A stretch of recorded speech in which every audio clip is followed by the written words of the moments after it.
Today I want to talk about Jameson Williams, who has decided to transfer to Alabama, and all that's coming up after the bumper. Don't be cornering me. Hold up. Time. You gotta help me with that corner shit.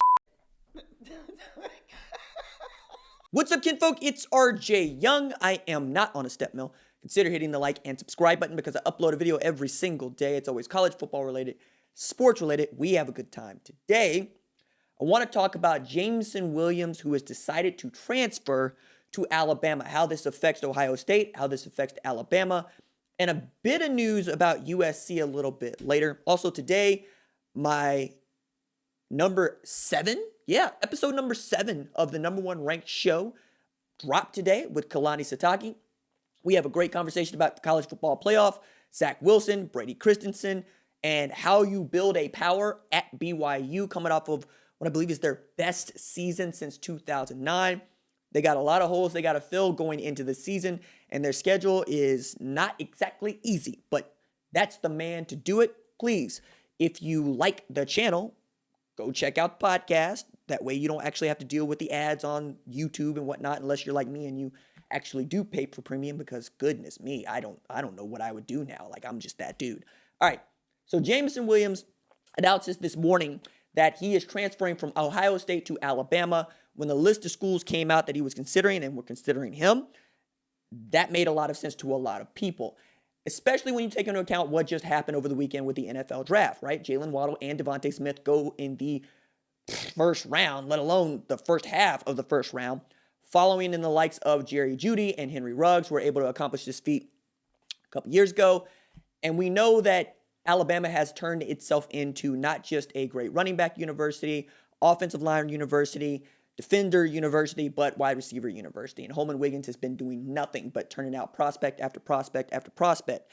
Now Alabama has the opportunity to run a lineup that is on par with death dealers in Underworld, right? Is on par with Dementors in a Harry Potter novel, because you could potentially run quarterback Bryce Young with Ajay Hall on one side, John Mechie third on the other side. You could have Jaleel Billingsley at tight end. You could have Jameson Williams in the slot. And also this gives Alabama a more than capable kick returner, because this was the fastest guy at Ohio State.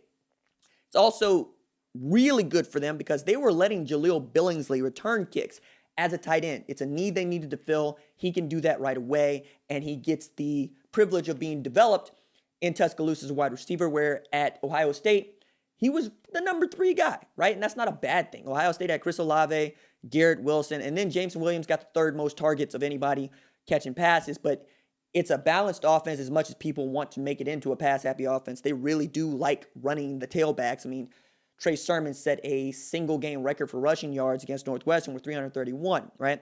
You could also have a Justin Fields who goes 22 of 28 for 385, 6 tutties against Clemson. They can do what they want if they have the pieces to do it.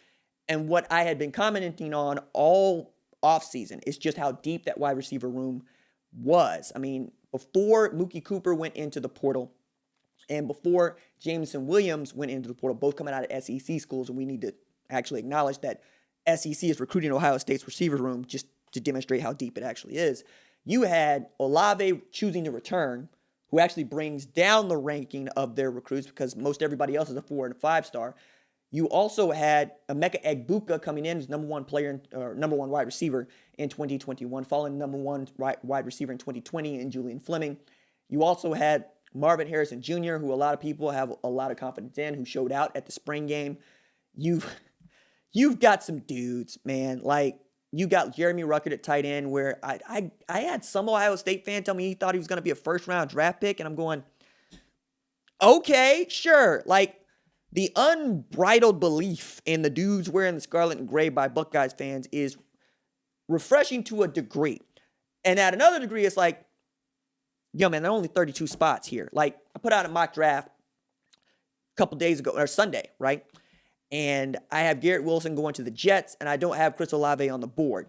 Simply because when you take a look at how often 2 wide receivers from the same school get drafted in the first round, you really are pointing to Alabama and like 2007 LSU. It ain't a whole lot of people. Like, matter of fact, I take that back. Ohio State did it in 2007 with Anthony Gonzalez and Ted Ginn Jr. That's also the last time that Ohio State has seen a wide receiver drafted in the first round. It's been that long.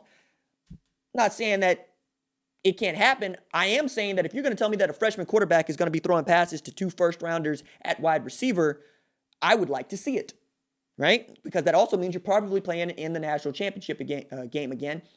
And really, it's about whether or not C.J. Stroud, Jack Miller, or Kyle McCord can perform in such a way that you get back to the national championship game. And that's also on top of, did Kerry Combs actually fix the defense, the secondary in particular, right? I believe in Ryan Watts. He had a great spring game, and I've also always believed in Ryan Watts. He's one of my favorite players. I had Sevyn Banks as a first rounder, and I had Ohio State fans have the nerve to tell me that they don't think that dude is that good. Whatever, right? We're all going to get to find this out quick, fast, and in a hurry come September. A lot of people arguing about stuff coming out in May. All right, fine.